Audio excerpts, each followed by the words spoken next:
Hello friends, welcome to ash of learning YouTube channel. प्राचीन भारत के इतिहास में कुछ ऐसे मोड़ आए हैं जिन्होंने देश की पूरी दिशा ही बदल दी। बिल्कुल।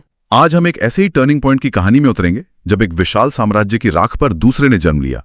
हम बात करेंगे नंद और मौर्य साम्राज्यों की। और ये सिर्फ एक राजा के हटने और दूसरे के आने की कहानी नहीं है, ये एक प्रोसेस है जिसे कुछ इतिहासकार इंपीरियल सिंथेसिस कहते हैं। एक फैसिनेटिंग कॉन्सेप्ट है ये। इंपीरियल सिंथेसिस सुनने में काफी भारी शब्द लगता है। इसका मतलब एक साम्राज्य ने दूसरे की विरासत को पूरी तरह खत्म नहीं किया, बल्कि उसे अपनाकर और बेहतर बनाया। एग्जैक्टली। हम यही समझने की कोशिश करेंगे कि कैसे मौर्य साम्राज्य शून्य से पैदा नहीं हुआ। उन्होंने नंदों के कई एडमिनिस्ट्रेटिव और इकोनॉमिक आइडियाज को आप कह सकते हैं अडॉप्ट किया, उन्हें सुधारा और एक ज्यादा बड़ा, ज्यादा स्टेबल एम्पायर खड़ा किया। It's a story of evolution, not just revolution. Interesting. तो इस विकास की कहानी को समझने के लिए हमारे सोर्सेस क्या-क्या हैं? मतलब हम किन सबूतों के आधार पर ये सब कह रहे हैं? हमारे पास सोर्सेस का एक बहुत ही रिच मिक्स है। एक तरफ तो पारंपरिक भारतीय ग्रंथ हैं, जैसे पुराण और मुद्रा राक्षस। अच्छा। दूसरी तरफ यूनानी लेखकों जैसे मेगास्थनीज और प्लिनी के रिकॉर्ड्स हैं, जो हमें एक बाहरी आउटसाइडर्स पर्सपेक्टिव देते हैं। और फिर आर्कियोलॉजिकल एविडेंस और बौद्ध जैन ग्रंथ भी हैं, जैसे जातक कथाएं। हाँ, जैसे जातक कथाएं, जिनमें छुपे हुए संकेत मिलते हैं। तो आज की हमारी पड़ताल का मिशन यही समझना है कि ये सिर्फ विनाश और निर्माण की कहानी नहीं, बल्कि एक पुराने ढांचे पर एक नए और मजबूत निर्माण की कहानी है। चलिए कहानी की शुरुआत वहीं से करते हैं जहां से इस बदलाव की नींव पड़ी, नंद साम्राज्य से। बिल्कुल। मेरा पहला सवाल यही है कि अगर नंद साम्राज्य इतना अमीर और ताकतवर था, तो आखिर ऐसा क्या हुआ कि वो अपनी ही प्रजा का भरोसा खो बैठा? ये शक्ति और अलोकप्रियता का कॉम्बिनेशन, ये पैराडॉक्स कैसे बना? ये एक बहुत बड़ा पैराडॉक्स है। देखिए, नंद साम्राज्य जो 4वीं शताब्दी ईसा पूर्व में मगध से उभरा, उसे भारत का पहला ट्रू एम्पायर माना जा सकता है। पहला साम्राज्य? हाँ, उन्होंने हर्यंक और शिशुनाग वंशों से मिली विरासत पर एक विशाल और हाईली सेंट्रलाइज्ड साम्राज्य खड़ा किया था। सुना है उनकी सेना बहुत बड़ी थी और खजाने हमेशा भरे रहते थे। इसमें कोई शक नहीं, अपार धन था उनके पास। लेकिन पॉइंट ये है कि जिस चीज ने उन्हें अमीर बनाया, वही उनकी अनपॉपुलैरिटी का सबसे बड़ा कारण भी बनी। आप उनकी इकोनॉमिक पॉलिसीज की बात कर रही हैं? हाँ, देखिए, उन्होंने भारत में पहली बार एक स्टैंडर्डाइज्ड करेंसी सिस्टम, जिसे हम पंचमार्क सिक्के कहते हैं, उसे बड़े पैमाने पे लागू किया। इससे तो ट्रेड एंड कॉमर्स में क्रांति आ गई होगी। No doubt. लेकिन इस सिस्टम को मेंटेन करने के लिए उन्होंने जनता पर बहुत भारी और कठोर टैक्स लगाए। अच्छा। टैक्सेशन सिस्टम बहुत सिवियर था। अच्छा, तो आर्थिक बोझ बहुत ज्यादा था? मतलब विकास की कीमत आम जनता चुका रही थी? सही पकड़ा। यूनानी और भारतीय दोनों सोर्सेज बताते हैं कि उनका शासन दमनकारी, ऑप्रेसिव महसूस होता था। और जो आखिरी राजा था, धनानंद, वो तो अपने अहंकार और प्रजा के प्रति अपमानजनक व्यवहार के लिए कुख्यात था। और यही पर कहानी में चाणक्य की धमाकेदार एंट्री होती है। बिल्कुल। चाणक्य, जिन्हें कौटिल्य या विष्णुगुप्त भी कहते हैं, वो धनानंद के दरबार में एक बहुत विद्वान मंत्री थे। मुद्रा राक्षस जैसे ग्रंथों के अनुसार धनानंद ने भरी सभा में उनका अपमान किया था। और इस अपमान से आहत होकर चाणक्य ने वो प्रसिद्ध प्रतिज्ञा ली थी। हाँ, एक भयानक प्रतिज्ञा। उन्होंने प्रण लिया कि वो नंद वंश को जड़ से उखाड़ फेंकेंगे और जब तक ऐसा नहीं कर लेते, तब तक अपनी शिखा यानी चोटी नहीं बांधेंगे। एक मिनट, यहाँ मुझे कुछ खटक रहा है। क्या ये सिर्फ एक भावनात्मक प्रतिक्रिया थी या इसका कोई गहरा राजनीतिक मतलब भी था? एक खुली चोटी, ये एक बहुत पावरफुल विजुअल है। What's fascinating here is कि ये एक सिंबॉलिक एक्ट ऑफ रिबेलियन था। ये सिर्फ व्यक्तिगत बदला नहीं था। तो ये क्या था? एक ब्राह्मण का अपनी शिखा खोल देना। ये उस समय के समाज में एक बहुत बड़ा संदेश था। ये एक भ्रष्ट सत्ता के खिलाफ बौद्धिक और नैतिक विद्रोह की घोषणा थी। यानी ये सिर्फ सत्ता का खेल नहीं था, ये एक तरह की वैचारिक क्रांति की शुरुआत थी। लेकिन एक विचार को जमीन पर उतारने के लिए एक चेहरे की जरूरत होती है, एक लीडर की। सही। और यहीं से चंद्रगुप्त की खोज शुरू हुई। इसी संकल्प ने उन्हें एक ऐसे योग्य शासक की तलाश में लगा दिया जो उनके इस विशाल मिशन को पूरा कर सके, और वो उन्हें युवा चंद्रगुप्त मौर्य में मिला। हालांकि हमें ये याद रखना चाहिए कि चाणक्य की हिस्टोरिकल प्रेजेंस और क्या अर्थशास्त्र सच में उन्होंने ही लिखा है, इस पर विद्वानों में काफी डिबेट है। लेकिन भारतीय परंपरा में उनके स्ट्रेटेजिक जीनियस को तो नकारा नहीं जा सकता। बिल्कुल नहीं। ठीक है, तो हमारे पास चाणक्य का दिमाग है और चंद्रगुप्त की महत्वाकांक्षा, लेकिन हम बात कर रहे हैं एक स्थापित साम्राज्य की जिसकी सेना विशाल थी। क्या ये कहानी थोड़ी ज्यादा फिल्मी नहीं लगती कि सिर्फ दो लोगों ने मिलकर इतनी बड़ी सत्ता को उखाड़ फेंका? आपका सवाल बिल्कुल जायज है। उन्होंने इतने बड़े साम्राज्य को हराया कैसे? हाँ वही। और इसका जवाब हमें मेन स्ट्रीम हिस्ट्री से हटकर जातक कथाओं जैसे स्रोतों में मिलता है। जातक कथाएं? पर वो तो सिर्फ नैतिक कहानियां हैं ना, मॉरल फेबल्स। हाँ, आमतौर पर उन्हें यही समझा जाता है, लेकिन तो फिर ऐतिहासिक रूप से उन पर भरोसा कैसे करें? देखिए, उन्हें 100% फैक्चुअल हिस्ट्री नहीं मान सकते, जाहिर है, लेकिन वो हमें उस समय की जन भावना, पब्लिक सेंटिमेंट और संभावित रणनीतियों का इशारा देती हैं। वो हमें बताती हैं कि लोग क्या सोच रहे थे, क्या महसूस कर रहे थे। अच्छा, तो ये एक तरह की पब्लिक कमेंट्री थी जो कोड में लिखी गई थी। शायद चाहे सेंसरशिप से बचाने के लिए इतिहास को कहानियों के कोड में लिखा गया था। कौन सी कहानियां जो इस तरफ इशारा करती हैं? 2 कथाएं खास तौर पर महत्वपूर्ण हैं। पहली है बावेरू जातक। इसमें एक दुष्ट कौवे की तुलना एक गुणी मोर से की गई है। कौवा जो नंद वंश को रिप्रेजेंट करता है, और मोर। एक मिनट, मोर ही क्यों? क्या इसका कोई खास मतलब था उस समय? बिल्कुल, मोर मौर्यों का राजवंश प्रतीक यानी डायनास्टिक सिंबल था। ये हमें बाद में अशोक के स्तंभों और सांची स्तूप पर भी मिलता है। अच्छा, तो ये कहानी दिखाती है कि जनता नंदों के कौवा राज से तंग आ चुकी थी और एक मोर जैसे गुणी विकल्प का स्वागत करने को तैयार थी। कमाल है। मतलब युद्ध की पूरी रणनीति एक लोक कथा में छुपी हुई थी। ये तो किसी जासूसी उपन्यास जैसा लगता है जहां कोड्स में बात हो रही हो। कुछ ऐसा ही समझ लीजिए। और दूसरी कहानी तो और भी डायरेक्ट है, भद्रसाल जातक। ये सीधे सीधे मिलिट्री स्ट्रैटेजी की बात करती है।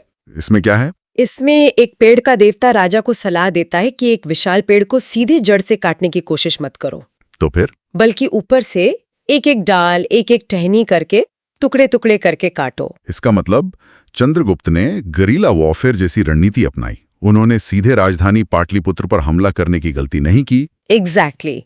उन्होंने बॉर्डर से शुरू किया।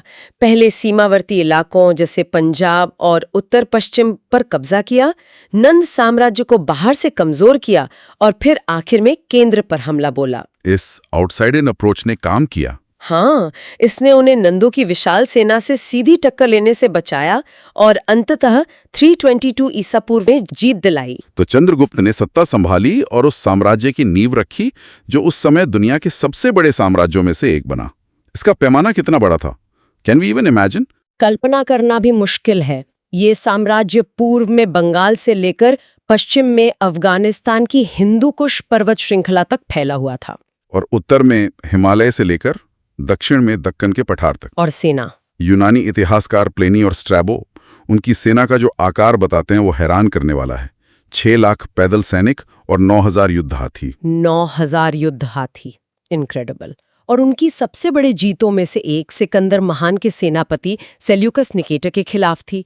ये सिर्फ एक लड़ाई नहीं थी, बल्कि एक बड़ी डिप्लोमैटिक इवेंट थी, है ना? हाँ, 303 ईसा पूर्व में हुआ सेल्यूसिड मौर्य युद्ध और उसके बाद की संधि एक ग्लोबल टर्निंग पॉइंट थी। सेल्यूकस ने पूर्वी क्षेत्र यानी आज का अफगानिस्तान और बलूचिस्तान चंद्रगुप्त को सौंप दिए। और बदले में चंद्रगुप्त ने उसे 500 युद्ध हाथी दिए और एक विवाह गठबंधन भी हुआ। ये 500 हाथी सुनने में तो एक तोहफे जैसे लगते हैं, लेकिन इनका असर तो इंटरनेशनल पॉलिटिक्स पर बहुत गहरा पड़ा होगा। गहरा नहीं, इन्होंने तो इतिहास का रुख ही बदल दिया। If we connect this to the bigger picture, ये 500 हाथी सिर्फ एक तोहफा नहीं थे, इन्होंने पश्चिम में चल रहे डियाडोची के युद्धों का नतीजा तय कर दिया। डियाडोची के युद्ध मतलब सिकंदर के सेनापतियों के बीच उसके साम्राज्य पर कब्जे की लड़ाई। हाँ, सेल्यूकस ने इन भारतीय हाथियों का इस्तेमाल 301 ईसा पूर्व में हुए इप्सिस के युद्ध में अपने सबसे बड़े प्रतिद्वंदी को हराने के लिए किया। ये हाथी एक तरह के एंशिएंट बैटल टैंक्स थे। और उन्होंने सेल्यूकस को निर्णायक बढ़त दिला दी। बिल्कुल। मतलब ये सोचना ही कमाल है कि पाटलिपुत्र में लिया गया एक फैसला भारत के 500 हाथियों ने सीधे सीधे ग्रीस के भविष्य का नक्शा तय कर दिया। एक तरह से मौर्य साम्राज्य ने सिकंदर की विरासत का फैसला किया। आप ऐसा कह सकते हैं।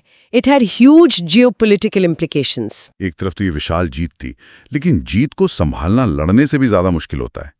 इतने बड़े और उस डाइवर्स साम्राज्य को एक साथ कैसे रखा गया? वो क्या ग्लू था जो बंगाल से अफगानिस्तान तक के लोगों को जोड़े हुए था? यहीं पर हमें वो इंपीरियल सिंथेसिस सबसे साफ दिखता है।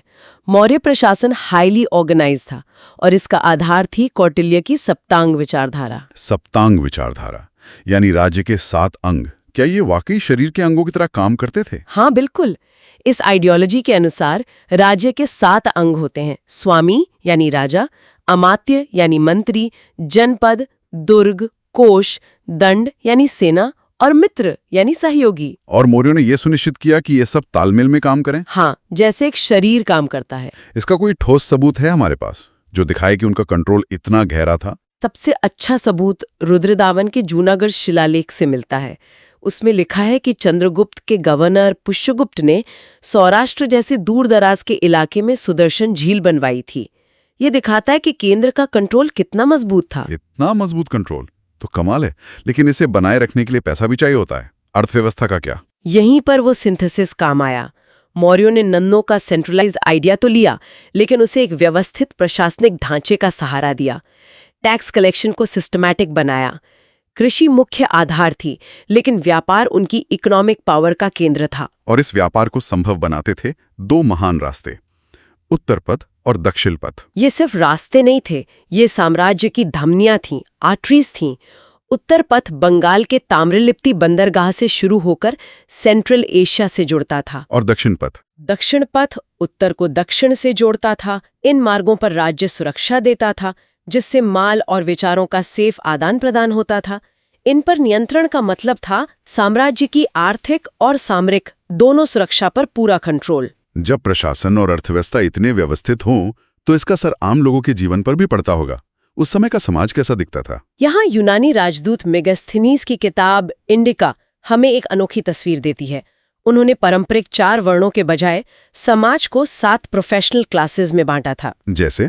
दार्शनिक, किसान, सैनिक, चरवाहा, कारीगर, निरीक्षक और पार्षद। जी, तो वर्ण व्यवस्था से काफी अलग है। हाँ, ये दिखाता है कि एक विदेशी ऑब्जर्वर भारतीय समाज को वर्ण व्यवस्था के थ्योरेटिकल फ्रेमवर्क से नहीं, बल्कि जमीनी हकीकत यानी लोगों के पेशे के आधार पर देख रहा था। और ये भी दिलचस्प है कि उस समय महिलाओं को समाज में अपेक्षाकृत एक हाई स्टेटस प्राप्त था। अच्छा। हाँ, उन्हें पुनर्विवाह और कुछ मामलों में तलाक की भी अनुमति थी। चंद्रगुप्त की कहानी का अंत भी उनके जीवन की तरह ही नाटकीय है।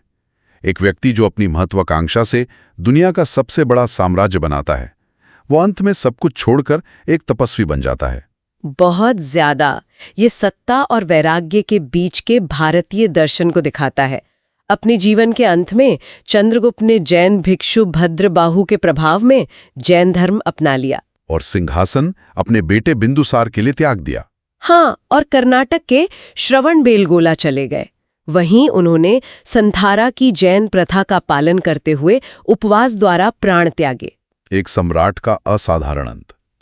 चंद्रगुप्त के बाद उनके बेटे बिंदुसार आए, जिनका जिक्र अक्सर चंद्रगुप्त और अशोक जैसे 2 महान शासकों के बीच में दबसा जाता है। हाँ, पर उनका शासनकाल सिर्फ एक पड़ाव नहीं था, बल्कि वो एक मजबूत पुल था, अ स्ट्रॉन्ग ब्रिज। उन्हें यूनानी स्रोतों में अमित्रघात कहा गया है, यानी शत्रुओं का नाश करने वाला। तो उन्होंने साम्राज्य को कंसोलिडेट किया। ये विशाल साम्राज्य को न केवल संभाले रखा, बल्कि दक्षिण में इसका विस्तार भी किया। उनके बारे में एक दिलचस्प किस्सा भी है, जो उस समय के डिप्लोमैटिक और कल्चरल एक्सचेंज को दिखाता है। क्या किस्सा है वो? उन्होंने सीरिया के राजा एंटियोकस प्रथम से 3 चीजें मंगवाई थी: मीठी शराब, सूखे अंजीर और एक सोफिस्ट यानी एक दार्शनिक। एक दार्शनिक? हाँ, एंटियोकस ने शराब और अंजीर तो भेजे, पर यह कहकर मना कर दिया कि यूनानी कानून के अनुसार दार्शनिकों को बेचा नहीं जा सकता। ये तो कमाल का किस्सा है। एक राजा दूसरे राजा से फिलॉसफर मांग रहा है ना? और बिंदुसार के बाद अशोक आए, जिन्होंने मौर्य साम्राज्य को उसकी चरम सीमा तक पहुंचाया, लेकिन तलवार से नहीं, धम से। कलिंग युद्ध के बाद? हाँ, कलिंग युद्ध के भयानक विनाश को देखने के बाद उन्होंने बौद्ध धर्म अपना लिया। यह उनके और साम्राज्य दोनों के लिए एक मॉन्यूमेंटल शिफ्ट था। उन्होंने अपनी दिग्विजय यानी सैन्य विजय की नीति को धम्म विजय यानी नैतिक विजय में बदल दिया और शिलालेखों के माध्यम से उसका प्रचार किया। बिल्कुल। उन्होंने अपने प्रसिद्ध एडिक्ट्स के माध्यम से धम्म यानी नैतिक आचरण, अहिंसा और धार्मिक सहिष्णुता का प्रचार किया। अशोक के शासनकाल में मौर्य साम्राज्य सिर्फ एक मिलिट्री या इकोनॉमिक पावर नहीं रहा, वो एक नैतिक और दार्शनिक केंद्र बन गया। तो नंदों के पतन से लेकर चाणक्य की प्रतिज्ञा, चंद्रगुप्त की रणनीतियों से एक विशाल साम्राज्य का निर्माण और फिर अशोक की नैतिक क्रांति तक, जी बिल्कुल। ये वाकई एक इनक्रेडिबल जर्नी है। और ये इंपीरियल सिंथेसिस की एक अविश्वसनीय कहानी है। ये सिर्फ राजवंशों का बदलना नहीं था, बल्कि भारत के राजनीतिक, आर्थिक और नैतिक परिदृश्य का पूरी तरह से बदल जाना था। और आज के श्रोताओं के लिए एक विचार ये है कि मौर्यों ने जिस तरह से केंद्रीकृत प्रशासन और व्यापार मार्गों पर नियंत्रण पर जोर दिया, उसे देखते हुए ये सोचना दिलचस्प है कि भारतीय उपमहाद्वीप का भूगोल, हाँ, इसके विशाल मैदान, इसे अलग थलग करने वाले पहाड़ी दर्रे और लंबी तटरेखा, इन सब ने एक एकीकृत भारतीय साम्राज्य के विचार को कैसे संभव बनाया और साथ ही उसे हमेशा चुनौती भी दी। सही कहा। ये एक ऐसा द्वंद्व है, एक डुअलिटी है, जिससे आने वाली सदियों में भी शासक जूझते रहें।